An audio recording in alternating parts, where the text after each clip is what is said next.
नहमदुहु व नुसल्ली व नुसल्लिम अला सय्यिदिल अंबिया'i वल मुरसलीन अम्मा बाद बिस्मिल्लाहिर्रहमानिर्रहीम। मुअज़्ज़ज़ ख़वातीन व हज़रात, अस्सलामु अलैकुम व रहमतुल्लाहि व बरकातुहू। 12 अगस्त 2026 सूरज ग्रहण के मुतल्लिक कुछ मालूमात हमें मिली हैं। इस सिलसिले में आज हम ज़रूरी एहतियाती तदाबीर और सूरज ग्रहण के दौरान नमाज का पढ़ना और दुआएं करना और इस्तिग़फ़ार पढ़ना और इसके बारे में ज़रूरी जो गुफ्तगू है वो हम आपसे कर रहे हैं।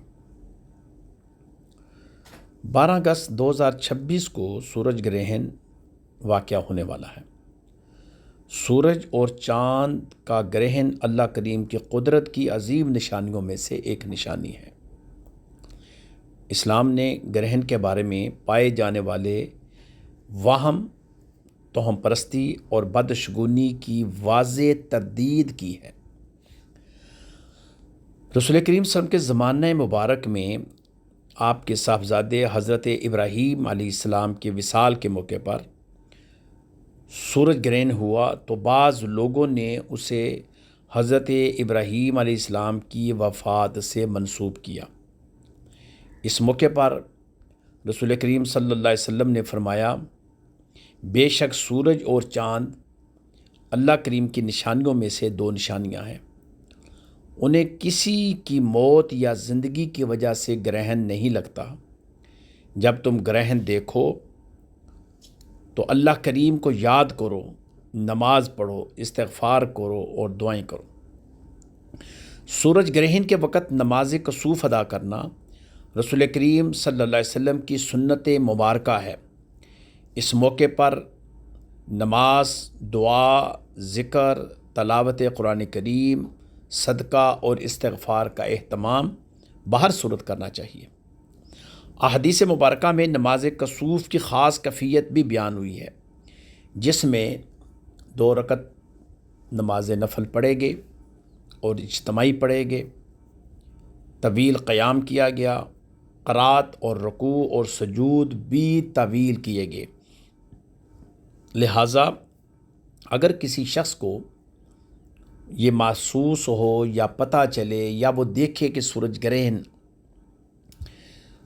लगा हुआ है तो उस वक़्त बजाय तफरीह का समा करने के या आसमां की तरफ देखने के फ़ौरी तौर पर 2 रकत नमाज नफल अदा करे और कोशिश अगर हो तो सूरह फ़ातिहा के बाद सब्बिहिस्म रब्बिकल आला 1 रकत में और दूसरी रकत में सूरह फ़ातिहा के बाद हल अता का हदीसुल गाशिया मुकम्मल सूरत को पढ़े।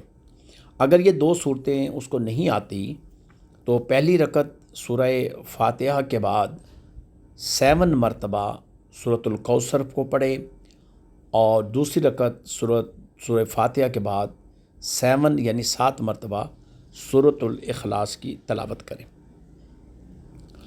और उसके बाद सुबहान रब्बियल अज़ीम रुकू करे। तो वैसे हस्ब आदत तो 3 या 5 मरतबा पढ़ जाती है, तो ज़्यादा भी पढ़ सकता है। इसी तरह सजदा जब करे तो वैसे आम सजदा 3 से 5 मरतबा सुबहान रब्बियल आला पढ़ा जाता है, तो सजदा तवील भी किया जा सकता है और तवील सजदे में अल्लाह रब्बुल इज़्ज़त की तस्बीह को बयान किया जा सकता है, तवील सजदा किया जाता है। हमारे यहाँ एक रवैया है कि हामिला ख़वातीन के बारे में ये तसव्वुर आम है कि सूरज या चाँद ग्रहण के दौरान हामिला ख़वातीन को ख़ास एहतियात करनी चाहिए और ऐसा ना करने से बच्चे पर कोई असर पड़ सकता है। इस तसव्वुर को कोई साइंस बुनियाद नहीं देता और ना ही शरीयत ने इसे लाजिम करार दिया है, लेकिन कुछ ऐसे इत्तफ़ाक़ात हुए हैं। यानी मैंने जब इसकी तहक़ीक़ की तो ऐसे कई वाक़यात मेरे सामने आए। कई ख़वातीन ने बच्चों के बारे में बताया, कई बच्चों के ऊपर कोई निशानियाँ लगी हुई हैं वो दिखाई। تو اگرچہ میں اس کے اوپر کوئی رائے حتمی نہیں دے سکتا، لیکن ان کے جو اتفاقات ہیں ان کو اس حد تک کہ ہم سن کر یہ کہہ سکتے ہیں، جب قرآن اور سنت کو ہم دیکھتے ہیں تو ہم کہہ سکتے ہیں کہ ایسے حالات میں کثرت کے ساتھ جو آقا علیہ الصلوۃ والسلام نے ہمیں طریقہ بتایا وہ ہے کہ جب سورج گرہن ہو تو آپ 2 رکعت نماز نفل ادا کریں اور کثیر طویل سجدہ کریں اور کثیر تسبیحات کو پڑھیں اور قرآن کی تلاوت کریں جتنی دیر تک وہ سورج گرہن رہتا ہے۔ ہمارے ہاں اگرچہ آج کل سورج گرہن جب ہوتا ہے دن کے وقت ہوتا ہے تو لوگ باہر نکل آتے ہیں اور آسمان کی طرف دیکھتے ہیں اور بڑا شور ڈالتے ہیں، تو ایسا نہیں کرنا چاہیے، بلکہ جو طریقہ اسلام نے ہمیں سکھایا ہے اور جو آقا علیہ الصلوۃ والسلام کی سنت سے ہمیں ملا ہے، آپ صلی اللہ علیہ وسلم نے جو حکم فرمایا ہے وہ یہ ہے کہ 2 رکعت نماز نفل ادا کیے جائے اور استغفار کیا جائے اور توبہ کی جائے۔ یقیناً اللہ رب العزت توبہ کے ذریعے اگر کہ اس کے اندر کوئی پوشیدہ بیماری ہے یا پوشیدہ عذاب ہے یا پوشیدہ آزمائش ہے، اللہ اسے محفوظ فرماتے ہیں۔ تو میں اپنی جتنی بھی بہنیں اور بیٹیاں اگر وہ حاملہ ہیں تو ان سے یہی ریکویسٹ کروں گا کہ وہ عبادت کی طرف توجہ دیں، قرآن کریم کی طرف توجہ دیں، ذکر و اذکار کی طرف توجہ دیں۔ اب میں بتاؤں گا کہ پاکستان اور عرب ممالک میں گرہن کا ٹائم کیا ہوگا اور یہ کس کس ملک میں گرہن دیکھا جائے گا۔ 12 اگست 2026 کا یہ سورج گرہن پاکستان میں تو نظر نہیں آئے گا، یہ یاد رکھیے گا، پاکستان میں یہ گرہن نظر نہیں آئے گا۔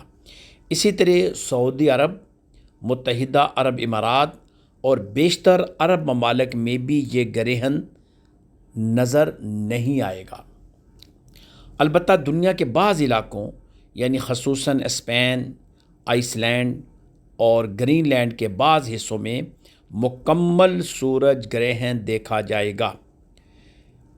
اسی طرح شمالی افریقہ اور یورپ کے بعض علاقوں میں جزوی سورج گرہن نظر آئے گا۔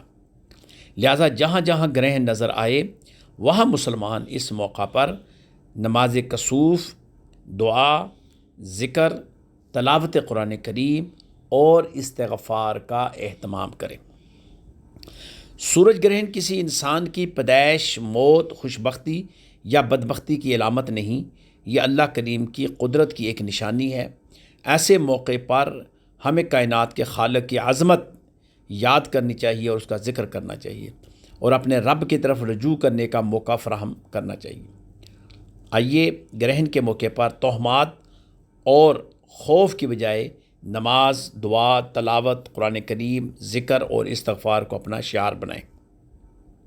اللہ کریم ہمیں اپنی قدرت کی نشانیوں سے عبرت حاصل کرنے اور ہر حال میں اپنی طرف رجوع کرنے کی توفیق عطا فرمائے۔